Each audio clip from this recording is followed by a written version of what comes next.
Good morning and welcome to episode 5 of Gluten Free Angela Web TV. I'm Angela and I'm going to be with you all for about 45 minutes to 60 minutes, sharing some of the delights of my gluten-free week. So hopefully you're well, and here it is an absolutely beautiful Saturday.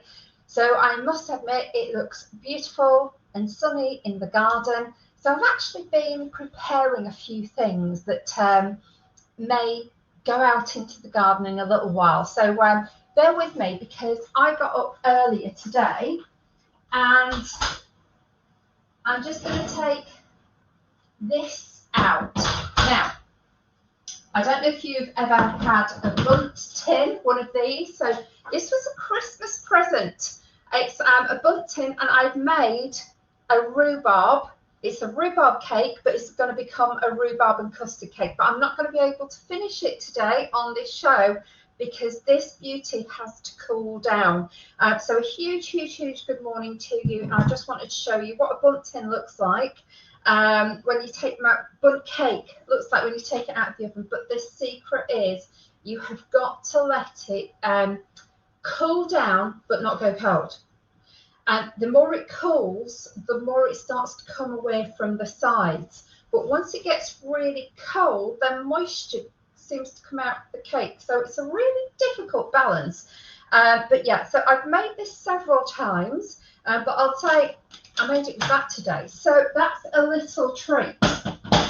So I hope that you've got my little email telling you what we're going to be taste testing today, because I'm taste testing a gluten-free bagel, and I bought them yesterday. So I was out and about, and what I tend to do is I have the whole week, and then it comes towards the weekend and think, what on earth am I going to taste test this week?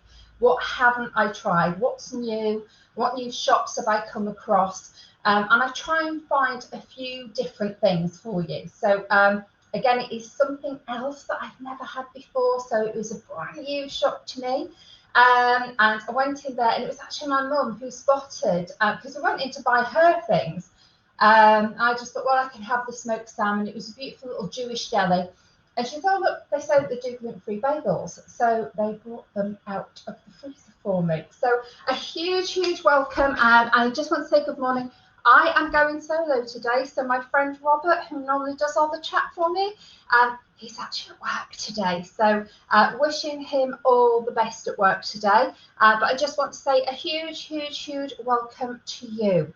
So whether you're watching me live or on the replay, please ask any questions that you want to. I've already got people, oh, thanks Brigitte, saying that cake looks delish. Yes, and I found some xylitol, Brigitte, and I need to check the date on it in my cupboard. But when I'm here for more than a couple of days, I'm going to try and prepare something not only gluten-free, but sugar-free as well. So we'll see how that works out. But I just need to check a few things. So, hey ho. As I said, this cake, you've got the recipe. Weigh your eggs. And I did it a slightly different way today because I thought, oh, I haven't got any margarine. So I'll just use butter as usual. And I looked at the butter, and then I thought, weigh that first. So that was 9 ounces. So then I weighed the eggs and kept swapping the eggs. So 4 eggs perfectly came to 9 ounces. Then I thought, I know that I mentioned this a few weeks ago, didn't I? And I said it's £6 a pack. But because it was, I love Isabel stuff, really good. I think are they based in Bradford? I think so. Yes, they are. Cut the Heights Lane in Bradford. And what was it that I started buying of hers? Yorkshire pudding mix, I think, first of all. This was years ago. I've tried the pizza base, which don't try and do it in a mixer. You have to do it by hand, and it goes lovely. And then I tried this because it was past the sell-by date. She'd had it checked in a lab, and it was still fine, and it had gone down to £1 a pack. But what I did find with the cake that I made a couple of weeks ago, it was really soft and spongy, even a few days later, and it had real bounce to it a few days after it had been baked. So I've actually changed. I've used this today, so I used 9 ounces of this. So it is quite an expensive cake. But when we go out and buy a slice of gluten-free something, it's always £3, isn't it? If we go and have a coffee somewhere, it's always £3. So hey ho, it wasn't a whole thing of this, was it, that I used? I don't think so. How much is in this? This is 350 grams. So I used about half, 3/4 of a pack of that. I had some rhubarb that was left over that I needed to use up. So the rhubarb was there as well. And all I've done is done a normal cake. That's 9 ounces of butter, sugar.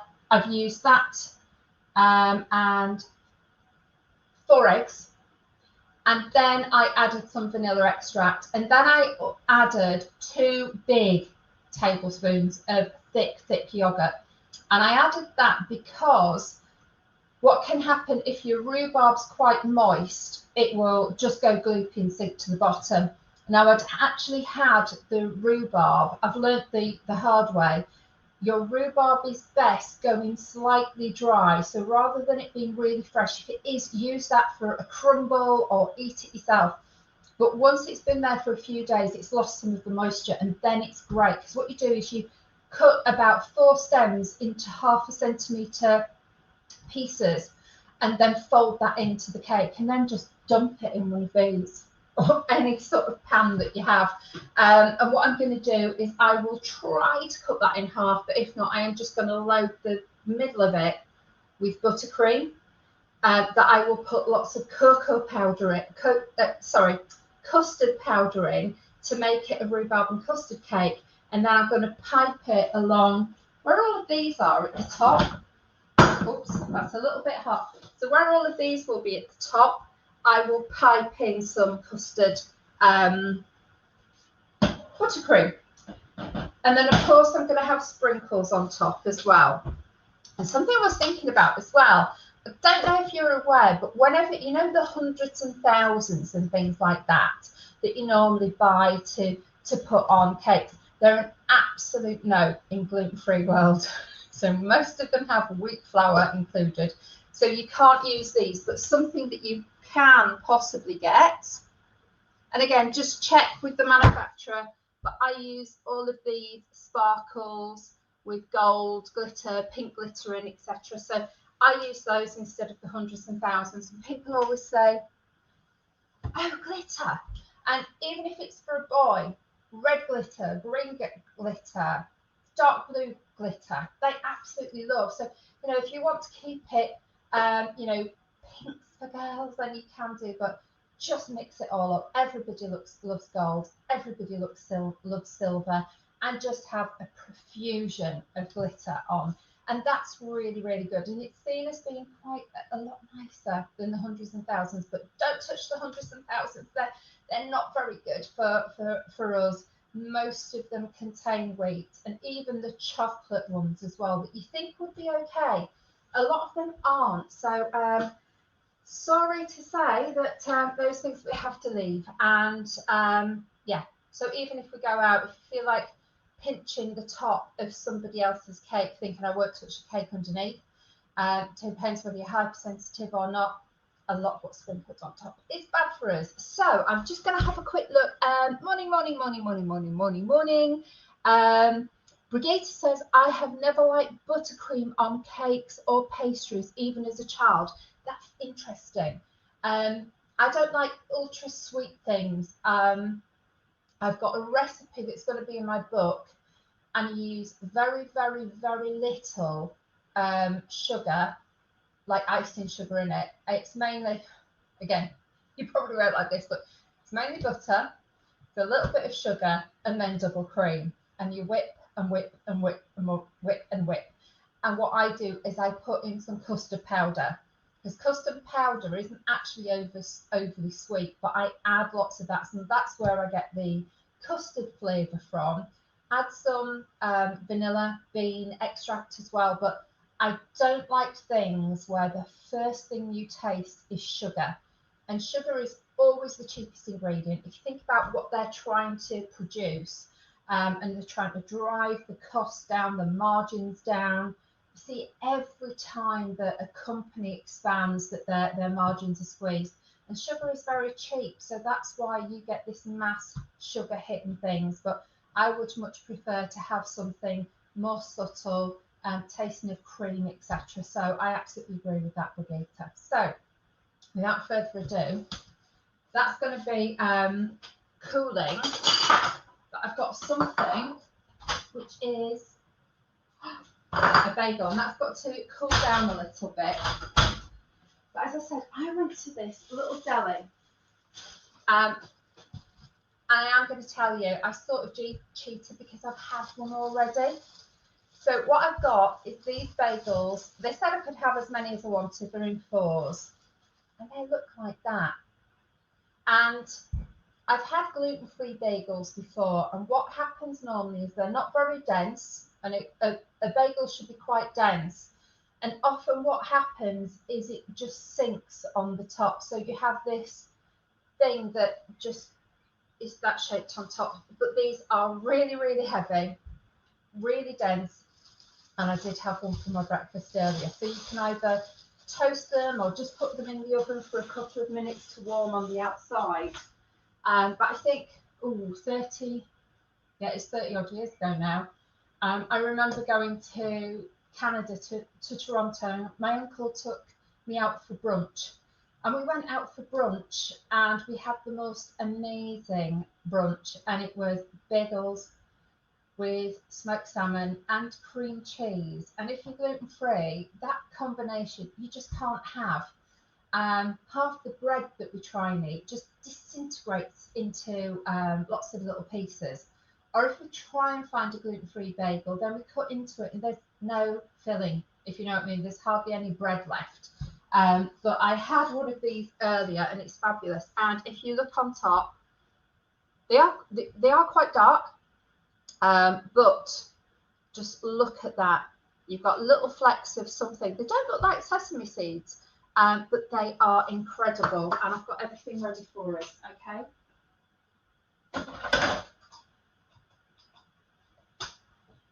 Because as I said, I was here in this place yesterday, and I did say that I would be sharing who they are. I had one of these because I always get up about 5:30 on a Saturday morning for the show, just to make sure I've got everything ready into racks and have my cup of tea. So I went to this place called Yummy's in Radlett. And the gluten-free bagels are in the freezer. So they're in 4s. I don't know how much they are because I bought so much. I got smoked salmon, cream cheese. I've got, pastrami, roast beef, things for my dad, things for my husband, things for my mum. So we got loads and loads of things, but these were absolutely delicious. And when you, I don't know, I've got my mic on here. Can you hear that? You can hear the crust. It has created a crust, and in gluten-free world, we don't know about crust, do we? It's just this soggy outer, flaky, powdery inside of a lot of bread. And I have tried gluten-free bagels before that were okay, but these are lovely. They're so dense. I'm just going to leave them a few more minutes before I tuck into that. And I always have cream cheese first, then I put some smoked salmon on, then I put lots of black pepper on, and then I put a sprinkling of lemon juice on as well. And if I'd never have gone to Canada all those years ago, I'd have been without bagels for even longer in my life. But I haven't had bagels now for years, just because nobody makes good ones until we found Yummy's in Radlett. I don't know if they do, what do you call it, mail order? I don't know.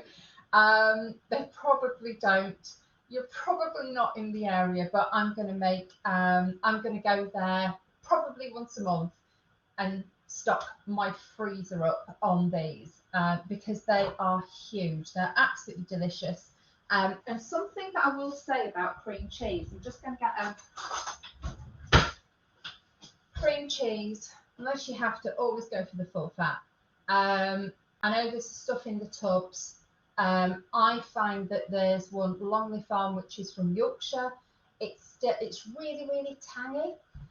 So that's a fantastic one to have.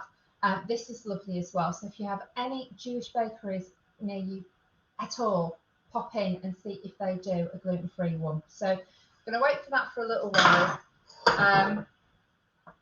This is a real treat. When you haven't been able to eat something for years and years and years, and also when a lot of those little bakeries that I used to go to when I was younger have closed down. So here's the cream cheese and the smoked salmon, and they asked me yesterday if I want dry, normal or oily. And I said, I don't know, I'll have the normal, so I'll have the middle bit. So I'm going to have that on there. So let's have a quick look. Oh, this looks so good. I have had one already, but it was a few hours ago. So let me just get a proper knife.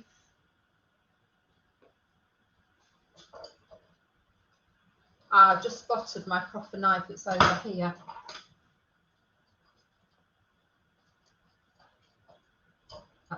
This is because it's still warm.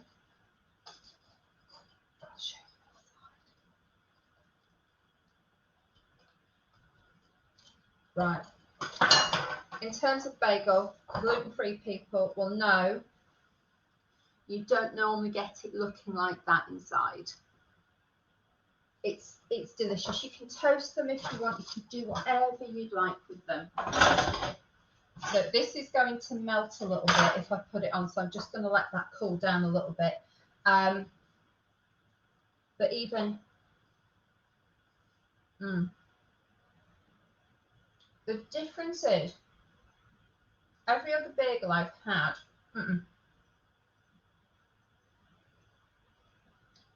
When you eat it, it's like glue, and you can just taste the glue in it, and not at all with this one. It's absolutely beautiful, really, really nice. So I don't know. I'm going to be going back in there probably next week or the week after, so I will speak to them about mail order if it's not there already. Because I always think we have very little choice, don't we? When we go out to a restaurant, and I know I say this every week, we have 2 or 3 choices on the menu. Sometimes our only choice is what do you call it, like a jacket potato or a salad, and then we have to double check what are they sticking on it. Then we have to double check with the dressing. Some places are brilliant, but here we go. So that's rather a lot of smoked salmon. Why not? And then I'm just going to put some of this on as well.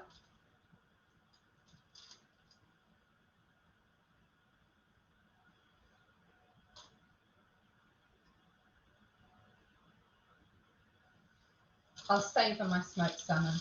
Now I won't. You know what? There's a really, really thin piece on the outside, so I'm going to have a little bit of that on as well. Oh, I'm just going to pack this up now. Absolutely. There's a little bit left, but let's face it, I've got to leave today, and that's not going to last in a cold car, is it? So I think I'll probably do another one in a little while. Let me just wash my hands.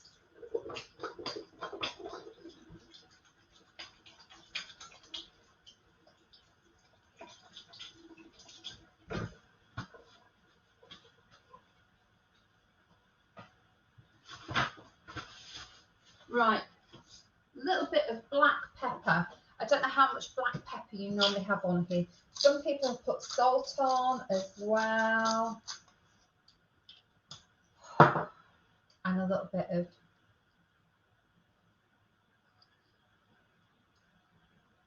lemon juice.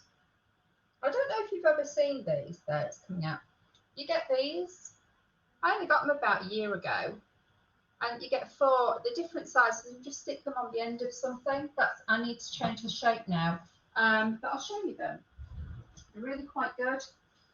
So if you have like a pint glass outside in the summer, you can put that on top of the pint glass.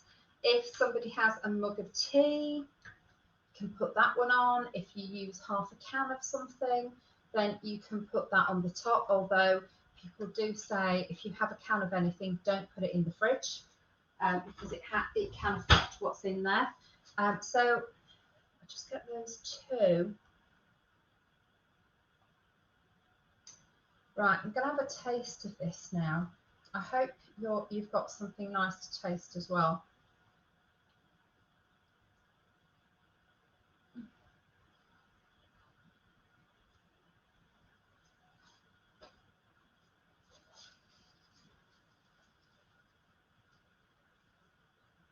That is absolutely incredible.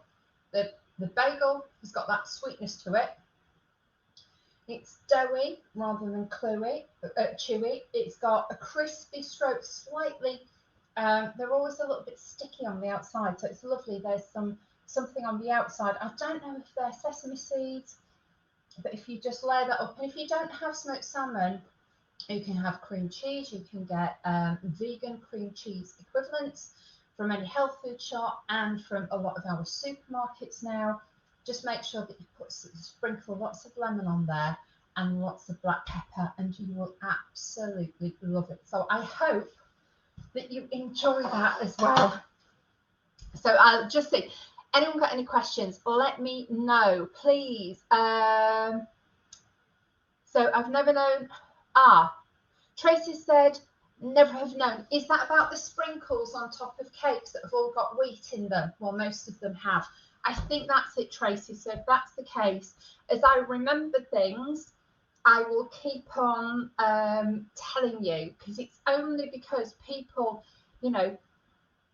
you normally buy Vimto, you drink Vimto, you're not eating any wheat, but you're still getting ill from if you're a celiac or intolerant, and hey ho, there's a little bit of that in there. Likewise, if you have cakes and you put the sprinkles on top, it's really, really easy to not know there's wheat in there.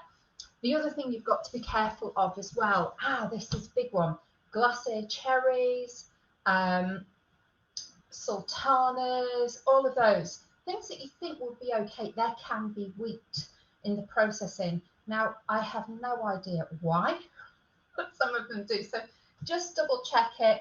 And if you do have that app that I use, it's not my app, Food Maestro. Where is it now? Food Maestro, Food Maestro, Food Maestro. I'll just show you that now. So if you haven't got Food Maestro yet, please download it. And you put in there how many allergens you have a problem with. And then you can scan a product. So as you're going around, whether it's Dr. Oetker, did they take over Supercook? There's lots of home brand ones. People are starting to realise, even on chips, oven chips, they always used to be in wheat flour, but quite a lot of them are now in corn flour or rice flour. So have a look around and just double check, because sometimes we think they're okay and they're not, but places are getting a lot better than they were. And hello, a special hello to you as well, Carol. Good to see you again. And Georgie as well. And Brigitte says cream cheese and salmon is yummy. It is absolutely delicious. And for something that I only have, well, I can't remember the last time I had that. This is years since I've had this.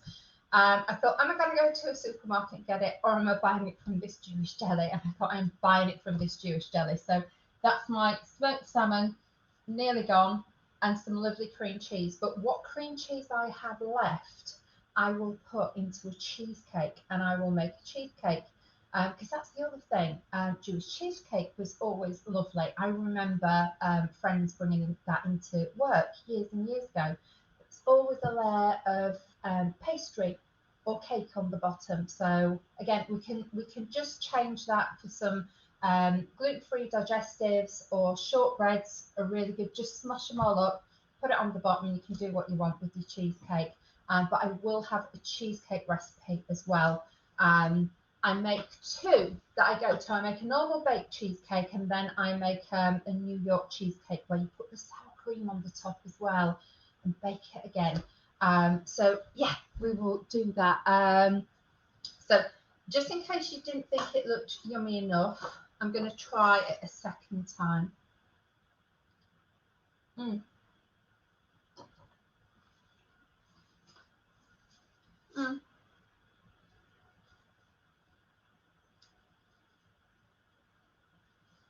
Mm.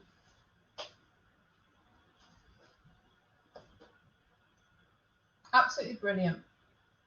So I'm definitely going, that is my treat place now. Beautiful deli. There's not a lot of gluten-free things in a normal deli. The challah bread or challah bread, however you pronounce that, that's going to have wheat in it. But they have bagels now. So that's the start. I did say that they were being featured on the show. People don't really have an option. If something was really bad, I may not say who they were, but this is not bad. This is absolutely incredible. So absolutely do try this. Try this at home.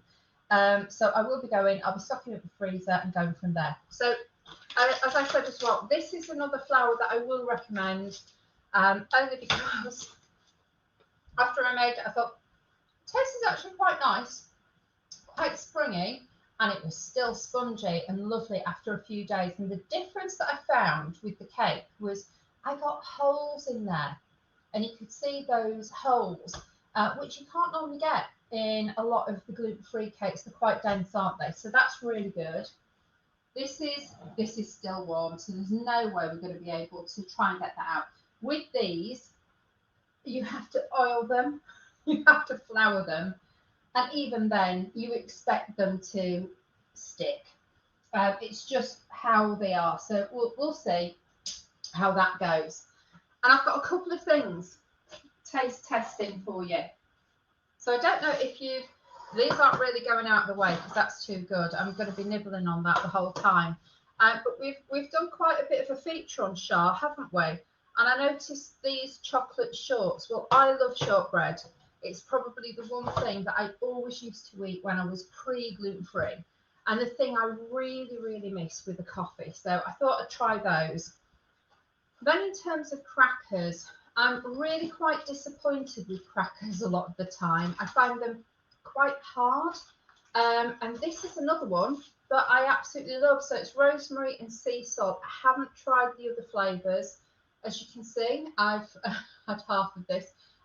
Actually, it has got the Great Taste Award 2019, Great British Food Awards 2018, Grocer 2018, and the Free From Gold Awards 2018. So quite a few accolades there, which is good to see. And there are there's 2 packs in a pack, and there's 6. So there's 2 of these in there, and there's 6 in each, and they're quite hearty sized. They're not small, and I normally have these with cheese on them. So again, I will go out and I'll buy myself a lovely cheese. Tried one last week from a farm shop not far from me, Peck's Farm Shop, and it was called Victorian Cheddar, and it was in you know when they put them in the it's like a wax truckle. It's called a truckle, isn't it? Like a round thing. And it was a navy blue Victorian cheddar. It was out of this world. And we also have I think she's called House of Cheese in Leighton Buzzard Market. And she does a cheddar, something Abbas. And again, that is beautiful. So 2 local foodie places where I get my stuff from. But that's a great cracker. And as I said, I've tried a lot of them. I've got some in here that were, I think these were from Morrison's. I thought they might be like a Ritz biscuit. They're not.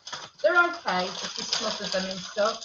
But the taste on these, let me know if you've tried these or any of the names, because these are really, really good. And I think at one point I tried another sort of cracker, or it might have been an oat cake that had fruit in them. I think they were names as well, and they were lovely, really, really good. So try those as well. So I think this is Tracy, so you've had them as well, and you think they're yummy. Yeah, have you had Am I right in thinking that they're nairns, the ones with the little bits of fruit in? They're like little raisins.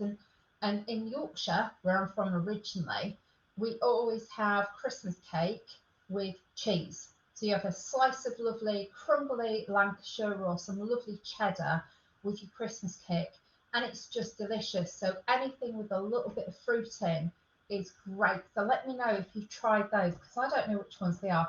I've tested those before, and they're great. So I'm going to leave that 6-pack, not my 6-pack, obviously, but I'm going to leave those for when I have them in the future. Then we've got this other one, haven't we? Do you know what? I'm gonna make myself a quick cup of tea because I've eaten that and I now need to eat sweet, don't I? So I'll be 2 minutes. And I'm just going to show you this. I've not tried it yet, but I'll tell you after the weekend what it's like. It's just come open. So I picked this up, parsley and thyme stuffing mix. I got it from our local butchers who do, which butchers is it? It's in Lake and Buzzard. And they do gluten-free sausages as well there, which is really good. But it says free from all artificial colourings, flavourings and preservatives. So just put all the dry stuffing mix in a large bowl, add boiled water, bit of vegetable oil and mix thoroughly. What I always do though with my stuffing mix is I will cut up an onion, boil it in a tiny little bit of water, or just fry them so they don't they soften but they don't go brown, and then I will add them to these and the water. I just find then it gives it a little bit more texture. So I'm going to try those as well.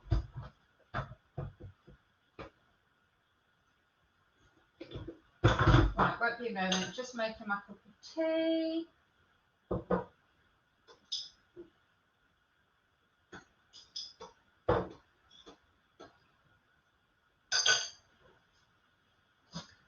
That will not have stewed enough for me, but it'll be nice and hot. So,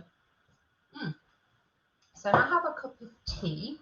Let's have a look at these Shar gluten-free chocolate shorts.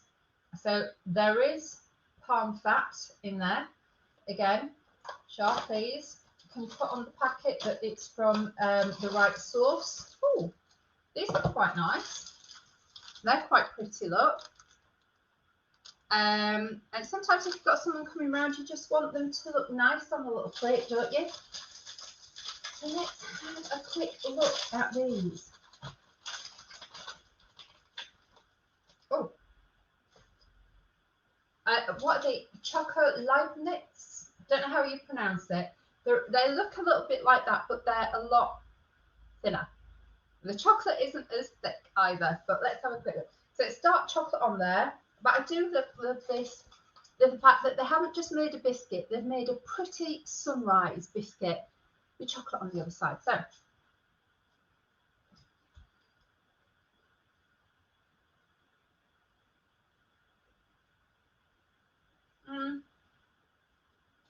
they're okay.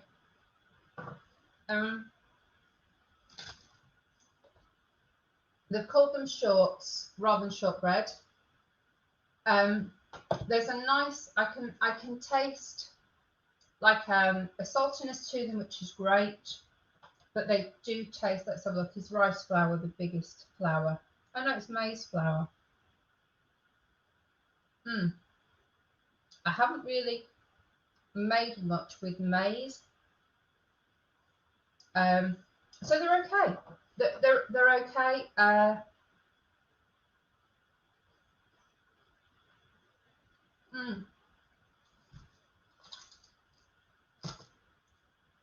I think the combined flavour is good. The crunch is not crumbly, but they're nice. It's not that they're not nice; they're okay. So I will finish the one off though.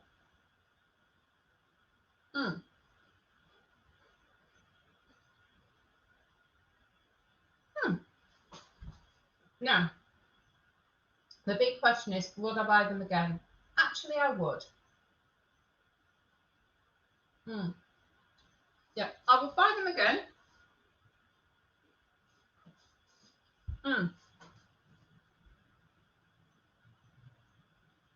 However, there's some of the biscuits I buy that I would say are nicer. But do you know what? When it comes to what you find in the supermarket rather than little delis and farm shops, they're actually very, very good. Are they as good as the Shah ones, which are like the Ferrero Rocher, that are a lot nicer than Ferrero Rocher, what I remember of them? They're not quite as good as those, but they're still very good, and I would buy them again. So that's good. So I've had a really nice day today.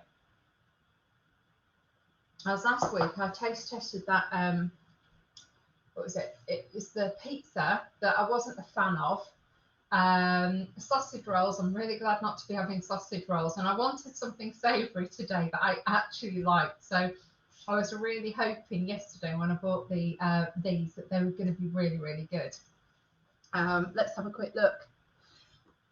Georgie has had the place in Leighton Buzzard is Stratton's. Yeah, it's Stratton's, the butchers. They're not open at the moment, but hopefully soon. And that's where I got these from.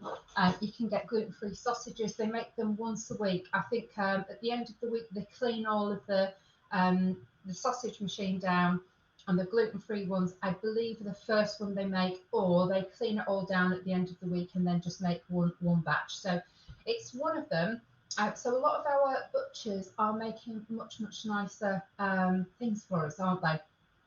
So I don't think. Oh, I have got one more thing to say to you. I made a lovely lasagna yesterday, and when I realised that one of the tips that I have is you can never put enough nutmeg in a lasagna. It gives it a totally different taste.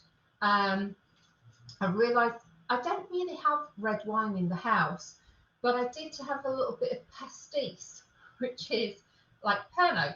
So I put a tiny capful of that in as I was browning all of the onions, and I also put a lot of nutmeg in. And you can really taste it. It gives it a totally different dimension. And then in the bechamel sauce, again, it gives it a different dimension.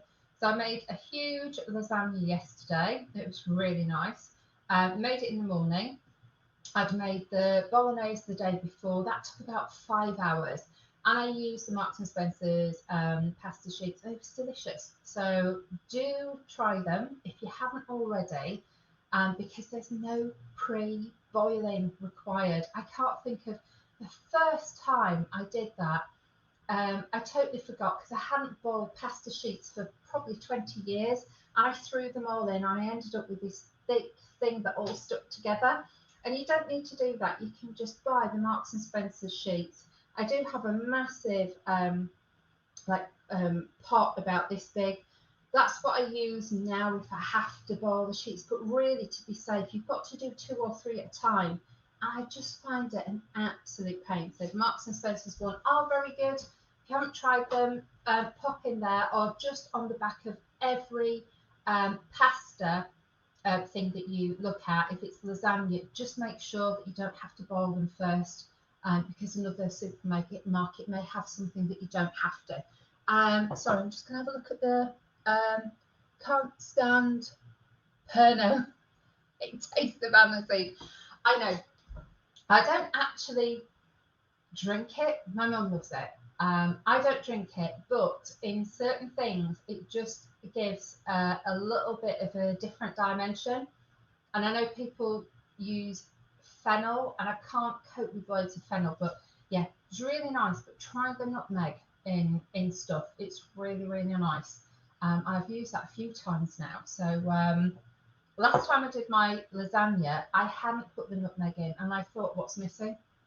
And this time I put nutmeg in. I didn't actually use my gluten-free Worcester sauce yesterday, and I think I preferred it. So it was a really lovely dimension. There was nothing out of, there was a jar of the muti, is it called muti?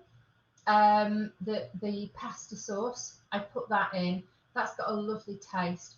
And what I find is I'm not drinking lots of water after, so I don't think there's a lot of salt in there, and there's certainly not a huge amount of sugar either in comparison to some of them that's on the market. So that's really good.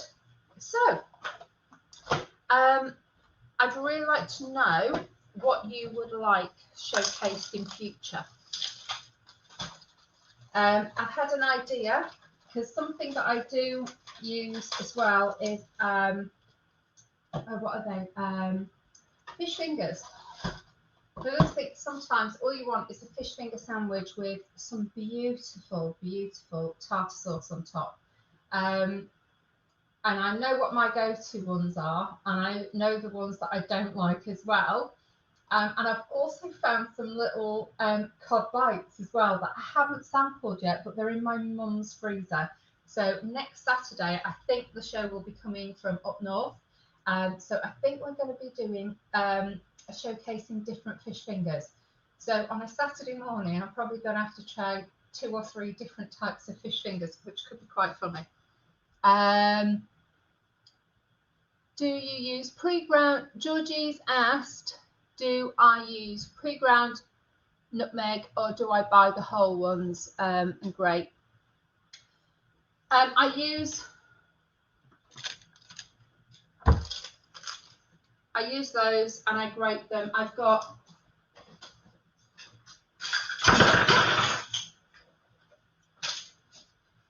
that.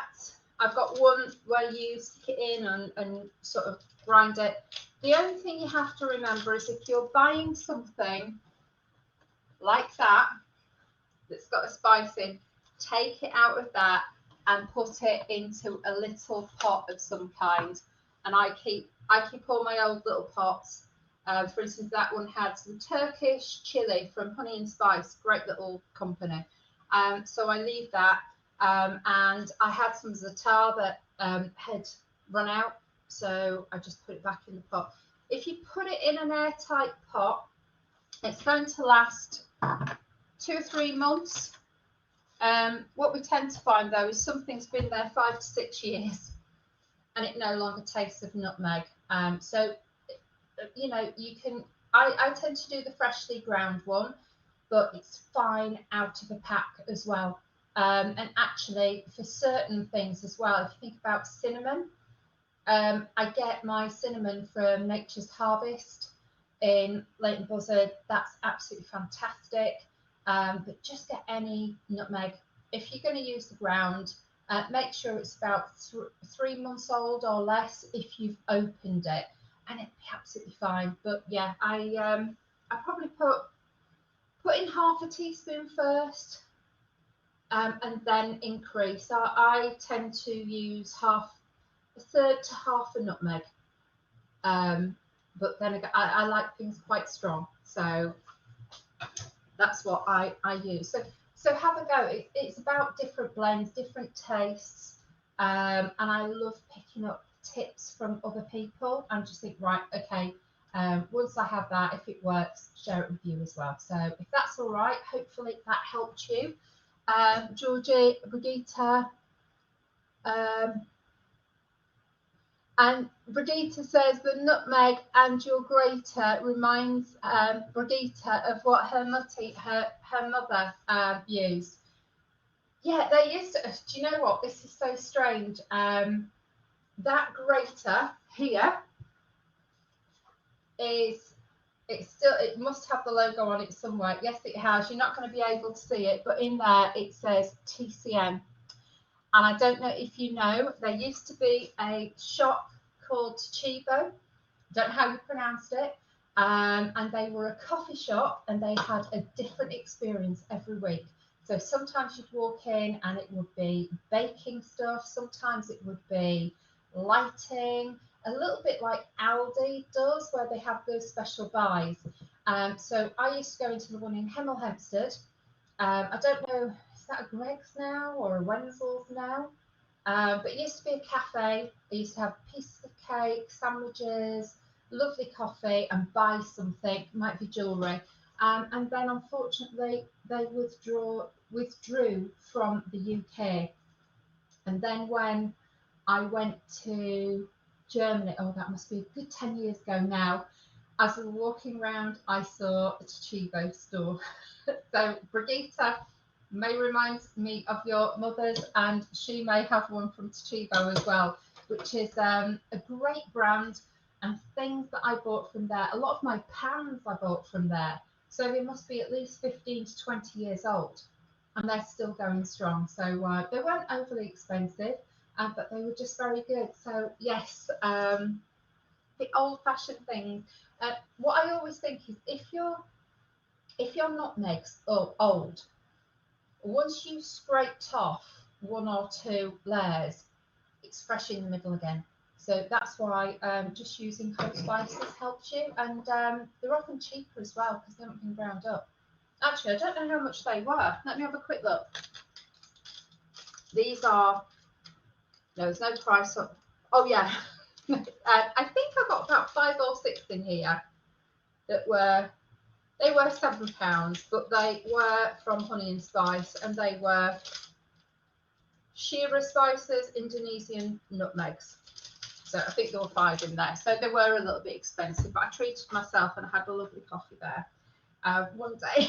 But you can get cheaper nutmegs elsewhere. So I hope that, as you said, Brigitte said no, her multi grater was a bit older, but yeah, there's loads of different nutmeg graters out there.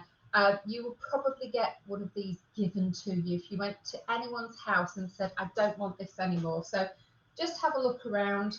And what you do with these is you just you grate it on there, hold it that way up, and it all falls out at the bottom. And then you've got like a section in there that you put the nutmeg in, and just put that little lid on. So, yeah, so that's that. So any more questions? And if not, I will think up something, but I think we're going to do, what did I say? I think I'm going to do fish fingers next week and see if there's any nicer fish fingers. You never know, I might even try and do my own. There are some breadcrumbs brands, aren't there, that are gluten free.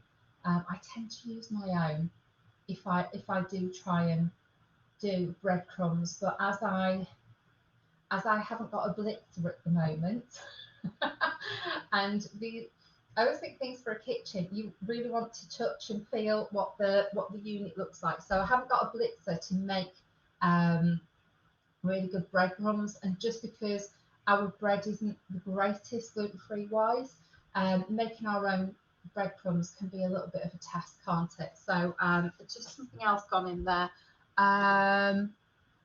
Yep. So just say thank you. So with that, I think we're going to sign off now because it seems like the right time to end. So hopefully you've enjoyed it. I would have these again. I love these. I have not tried this, but the biggest thing is, my word, these are out of this world. So I am going to be getting some more bagels, and I can say an absolute thumbs up to Yummy's Jelly in Rablets. They do incredible gluten-free bagels. So from me, goodbye. I will see you again next time. Thank you ever so much for joining. You take care. Bye-bye.